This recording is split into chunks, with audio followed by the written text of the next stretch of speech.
Okay, so let us have this final problem.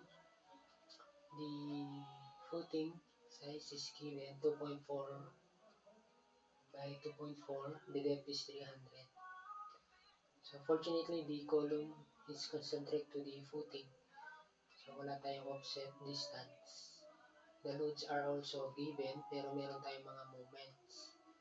The allowable bearing capacity is 120, and the other parameters are also given. So sabi sa problem, check daw natin yung adequacy ng footing if it is able to carry the given load. So given yung size nitong footing, and meron tayong allowable bearing capacity na given.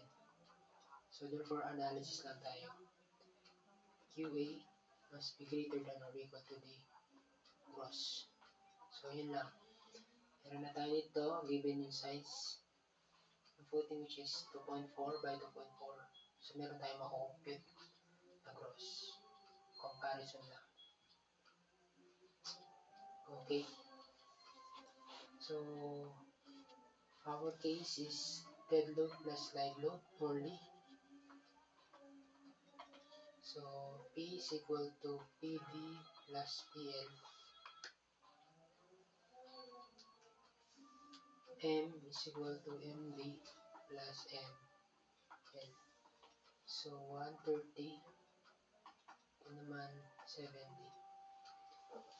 To know kung ano yung magiging pressure distribution, kunin muna natin yung compare muna natin yung actual eccentricity to the limit eccentricity. So A is equal to M over P. So M is 70, P is 130. This is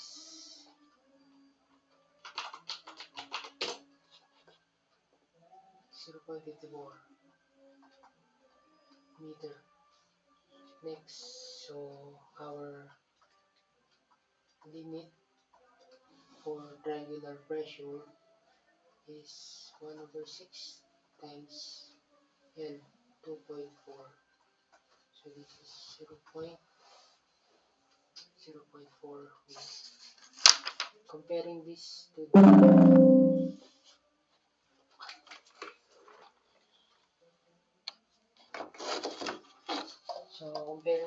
the actual eccentricity. So the eccentricity is greater than to the limit.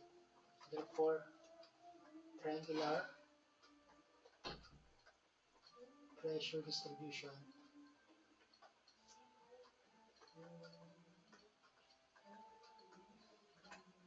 with uplift. So, ganito yung pressure natin. So, footing with uplift.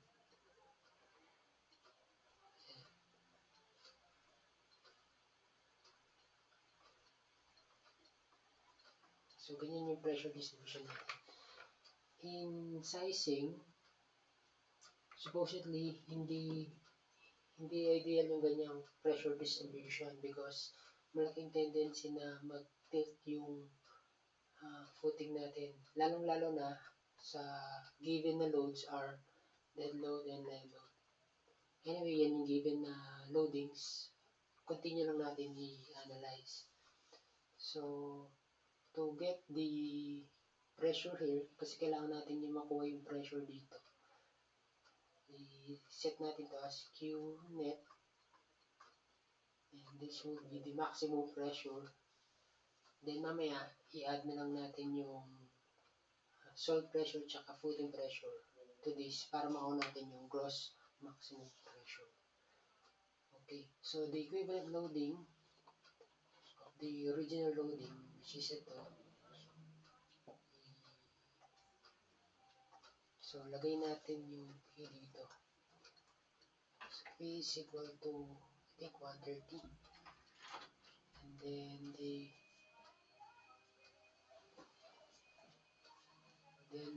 eccentricity Centricity is 0.54 meter. The size of the footing is given 2.4. So, kalahati nito is 1.2. 1.2. So, kung 1.2 to mula dito hanggang doon, so the remaining dimension of this side is 1.2 divided minus 0.54. So, this is 0.66. So, yung dimension dito, 0.66. 0.66 and 0.66. Now, to compute itong QNet max, triangular yung pressure distribution.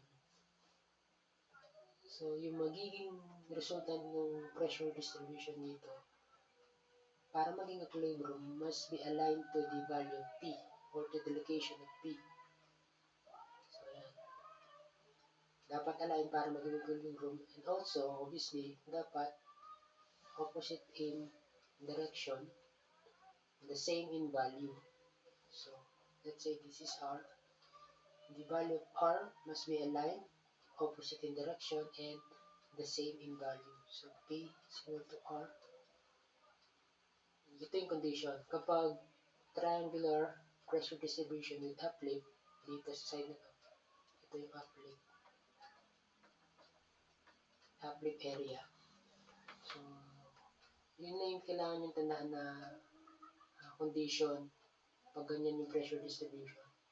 Kapag trapezoidal, ano yung formula? A over A plus minus MC over I. Okay, pero kapag triangular na with uplift, tandaan nyo lang, P is equal to R. Ito kapag triangular, ito naman kapag trapezoidal.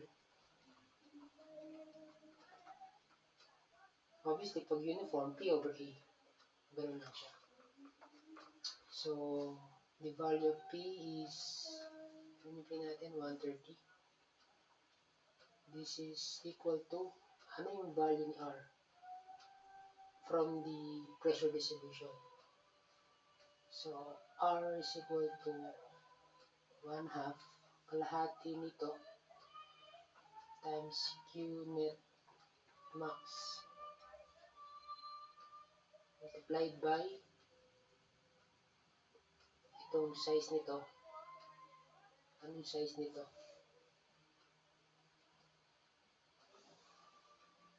From triangle, di ba itong R, this is the pressure, R must be located 1/3 nitong dimension nito. So, this is 1/3. Let's say this is X, yung dimension or length itong pressure, triangular pressure. So, this is X, location nitong R from this edge is 1/3 of X.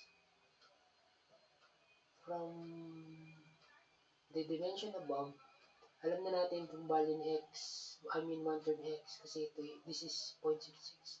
So, multiply lang natin itong 0.66 by 3 para makuha yung value ni X. So, 0.66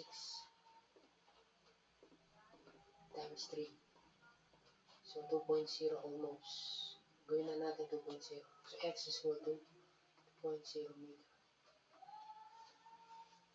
So, yan. Meron na tayo. 1/2 ni QNet max times 2 times 2 times yung size nito footing. Diba? This is 2.4. Then, meron tayong triangle dito na paganda. So, 2.4. So, QNet max is equal to So 130 times 2 divided by 2 divided times 2.4. So 54.2. 2.17 kPa. Ayan. So, yung maximum net pressure natin dito is 54.2 kPa. Now, we will just add the the soil pressure and the concrete pressure footing slab to get the maximum gross pressure. So, Q gross max is equal to Q ni soil plus Q ni footing plus Q net max.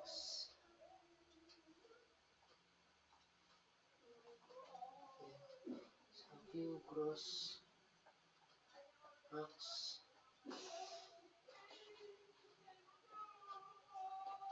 so 18 times 1 plus 24 times 0.8 plus 24.7.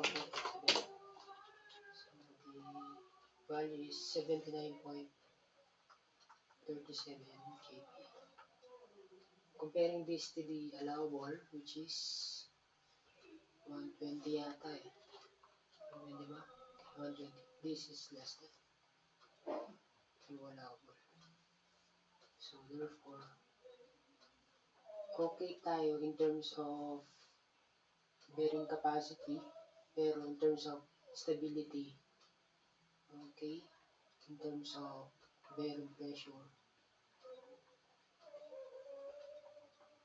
but in terms of stability, not okay. Stability.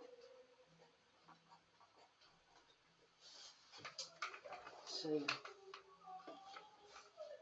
actually, merong second way to determine this QNet max. Ito, merong pangalawang way, pero approximate lang yun. Tulad na nabanggit ko dati, kapag trapezoidal, ito yung formula. Ito yung dapat na gamitin kapag trapezoidal. Pero kapag triangular, P is equal to R. Now, to get this QN max kapag triangular with uplift yung pressure distribution, di ba nga hindi applicable to? Pero, pwede siyang gamitin as approximate approach. Okay? Pang-approximate pwede siya. Try natin. Medyo malapit yung sagot, pero hindi accurate kapag ito yung ginamit kapag triangular with uplift. Yung mas accurate pa rin itong triangular with uplift na approach kasi nga hindi naman nagre-resist tong part na to ng tension. So, try natin. So, Qnet max. What is the P? 130 over area 2.4 squared plus M.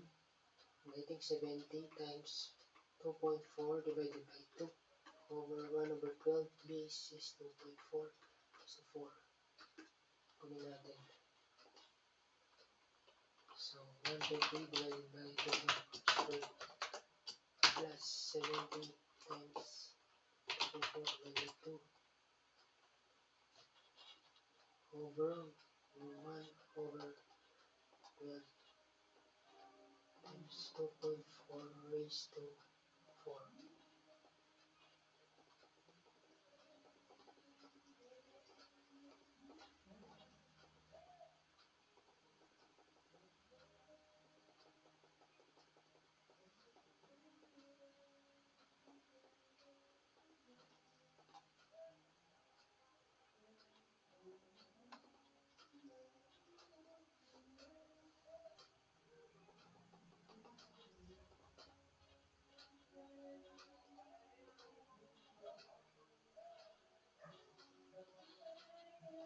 Ayun natin.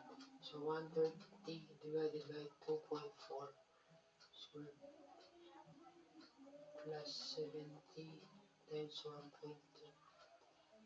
over 12 2.4.